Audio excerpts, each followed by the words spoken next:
Bismillahirrahmanirrahim. Assalamualaikum warahmatullahi wabarakatuh. Izin memperkenalkan diri, nama saya Firdayanti dengan nomor induk mahasiswa 1912174. Di sini saya akan memenuhi tugas mata kuliah pengembangan kurikulum PAI berbasis literasi dengan dosen pengampu Ibu Hena Nelis MPD. Di sini saya akan menjelaskan salah satu materi tentang implementasi kurikulum. Baiklah, materi yang pertama yaitu tentang pengertian implementasi kurikulum. Apa sih implementasi kurikulum itu? Menurut Mulyasa, implementasi adalah proses penerapan ide, konsep, kebijakan, atau inovasi dalam suatu tindakan praktis sehingga memberikan dampak baik berupa perubahan pengetahuan, keterampilan, maupun nilai dan sikap, sehingga terjadi perubahan pada kelompok orang yang diharapkan berubah. Dikemukakan juga bahwa implementasi kurikulum merupakan proses interaksi antara fasilitator sebagai pengembang kurikulum dan peserta didik sebagai subjek belajar. Jadi, implementasi kurikulum merupakan penerapan suatu konsep, ide, program, atau tatanan kurikulum ke dalam praktek pembelajaran atau aktivitas-aktivitas baru, sehingga terjadi perubahan pada sekelompok orang yang diharapkan berubah. Penjelasan tersebut dipahami bahwa implementasi kurikulum dimaksudkan untuk mengupayakan dan mewujudkan kurikulum yang masih bersifat rencana dan tertulis dalam dokumen menjadi aktual atau terrealisasikan dengan melakukan serangkaian kegiatan pelaksanaan dalam bentuk proses pembelajaran di kelas ataupun di sekolah. Baik, materi selanjutnya yaitu ada tahapan implementasi kurikulum. Nah, tahapan implementasi kurikulum ini terbagi menjadi 3 tahapan. Yang pertama itu tahapan perencanaan implementasi, yang kedua itu tahapan pelaksanaan implementasi, yang ketiga itu tahapan evaluasi implementasi.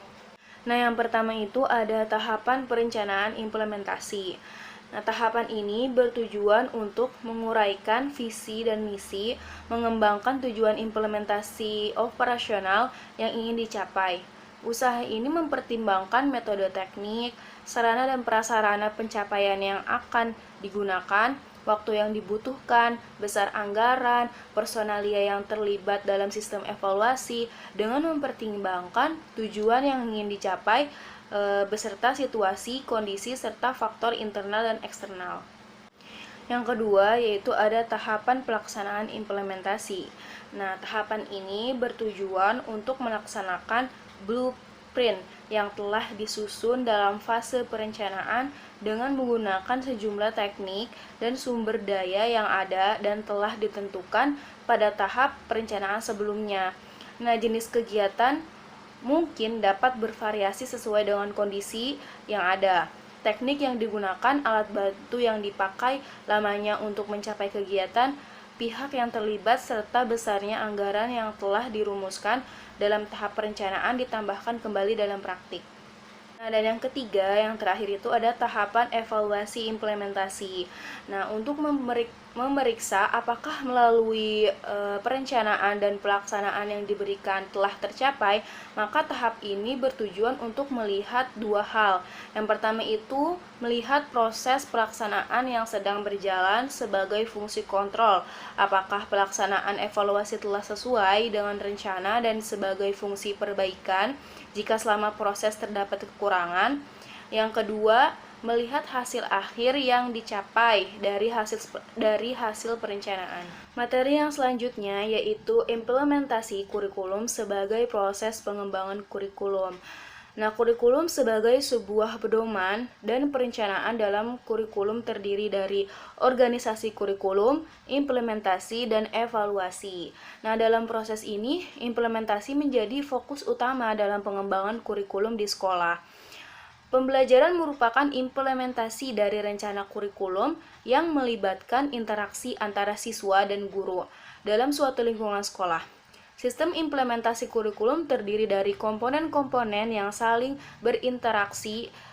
Masing-masing komponen disusun dan dirancang secara bertahap dan berkesinambungan yang berorientasi pada pelaksanaan kurikulum di lapangan, yaitu kondisi nyata proses pendidikan yang mengarah kepada operasional dan dikembangkan secara komprehensif.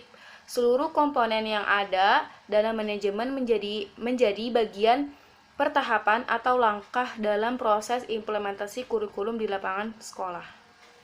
Materi yang terakhir yaitu ada faktor-faktor yang mempengaruhi implementasi kurikulum.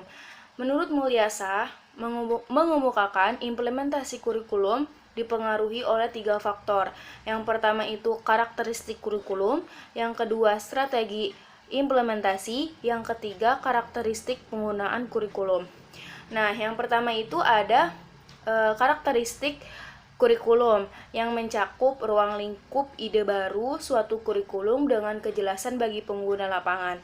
Nah, yang kedua itu ada strategi implementasi, yaitu strategi yang digunakan dalam implementasi kurikulum seperti diskusi profesi, seminar, penataran, lokakarya penyediaan buku kurikulum, dan berbagai kegiatan lain yang dapat mendorong pengguna kurikulum di lapangan. Nah, yang ketiga yaitu ada karakteristik penggunaan kurikulum yang meliputi pengetahuan, keterampilan, serta nilai dan sikap guru terhadap kurikulum, serta kemampuannya untuk merealisasikan kurikulum dalam pembelajaran. Nah, sedangkan menurut Marsh 1980 mengemukakan 3 faktor yang mempengaruhi implementasi kurikulum, yaitu dukungan kepala sekolah, dukungan rekan sejawat guru, dan dukungan internal dalam kelas yang datang dari guru itu sendiri. Dari berbagai faktor tersebut, guru sebagai penentu keberhasilan implementasi kurikulum sangat ditentukan oleh faktor guru. Bagaimanapun baiknya fasilitas, sarana, dan prasarana pendidikan, apabila guru tidak melaksanakan dengan baik, maka hasil dari kurikulum pembelajaran tidak akan memuaskan. Mungkin hanya itu materi yang bisa saya sampaikan. Bagi teman-teman yang ingin bertanya, silahkan tulis pertanyaannya di kolom komentar di bawah ini. Saya Firdayanti sebagai pemateri pamit undur diri. Kurang lebihnya mohon maaf. Wabillahi taufiq wa hidayah. Wassalamualaikum warahmatullahi wabarakatuh.